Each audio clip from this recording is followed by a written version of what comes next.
So you're a journalist, you're 34. 39? 39? But you can make me younger, that's absolutely listen, you're a journalist, you're 32. Can you understand why Nicola Sturgeon would feel the need to go public on this? Yeah, I do, because we see this time and time again, high-profile female politicians in particular, like Nicola Sturgeon. We saw it with Angela Merkel, we've seen it with the Australian PM, Julia... her name escapes me. We see time and time again these high-profile female politicians almost associated with being cold, slightly ruthless, career-thirsty, but then for not having children. And then as soon as you switch the focus to what Nicola Sturgeon did, which was to say, actually, I tried to have children, but I had a miscarriage, suddenly the tone changes, and it's one of sympathy.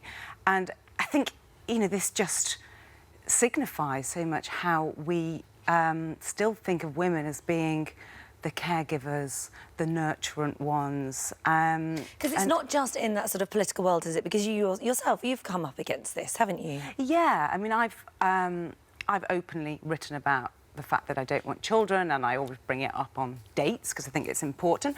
And I've been met with... First of all, when you say it in conversation, people are... they don't believe you. They say, oh, well, maybe you'll change your mind one day. I used to feel like that, but then I met someone fantastic and then I changed my mind and now I'm really happy.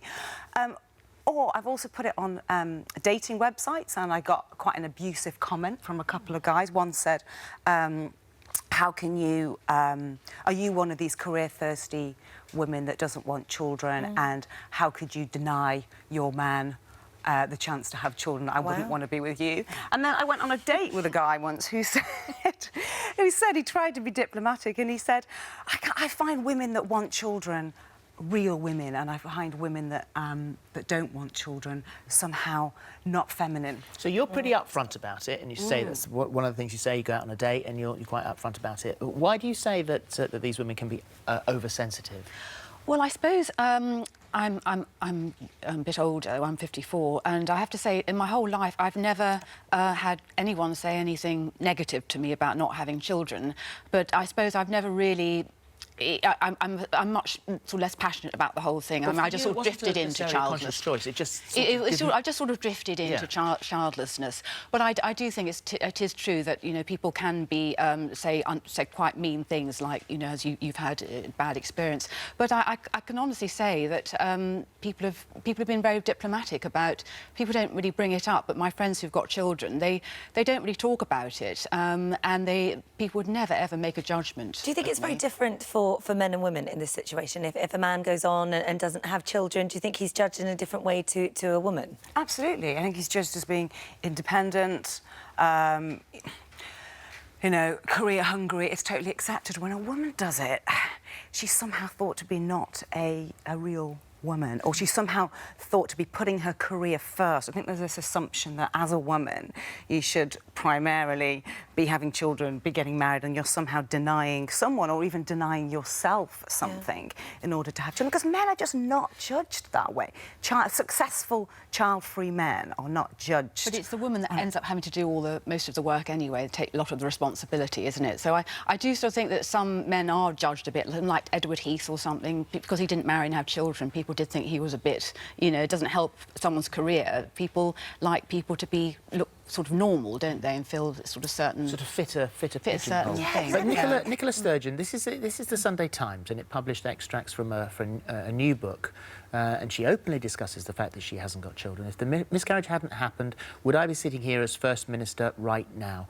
I've thought about it, but I don't know the answer. I'd like to think yes, because I could have shown that having a child wasn't a barrier to all of this, but in truth, I don't know. So I think part of it is the interest, and I wanted to ask you why you thought she felt it necessary to discuss it. But is it one of those things that you think, right, look, I'm always going to be asked this, so there it is, I've said it now, and now you know? I think it makes us see her in a rather more sympathetic light than we have done. So is it a up to political now. move, then? Well, I would say, you know, good for her. Why not say that? If it gives her sort of a few more, you know, a couple of months of grace for favourable publicity, because people do see her as quite hard and humorless, don't they? So the fact she's now come out and said this, I think we do see her in a slightly more vulnerable, sympathetic light, which is going to help her in her career in a way. I think it will help women as well to know that it's not just a choice, that, you know, you don't have to necessarily choose not to have children in order to have a career. But I think it's very, the fact that she made that statement that she will not outright say, yes, of course I'd still be in this job if I had But children. you can't know, though, can you? You No can't one knows know, the but future, still you can't that tell. implies just what a burden having children is on women still, even though... You understand why she chose to say it, but should she have had to have said it? Should she It's her need choice, to? really, isn't it? No one Yeah. made her say it, so she probably must have felt something Although a she lot of wanted people to have say. been asking that question, you know, whether or not she's in the room when they're asking Yes. it. It has been, why doesn't she want to? Why? You know, a lot of people have used it as a rod to batter with a bit. So in a way, she kind of has had to, hasn't she? Yes. And so many women have had to answer that question. Condoleezza Rice, you know, in America, she was always asked why she didn't have children. And, you know, why should she have to answer it? Angela Merkel has been accused by Gerhard Schroeder of not fulfilling her biological role or something like that. You know, why are women brought back down to that base level when they're being judged on their career ability?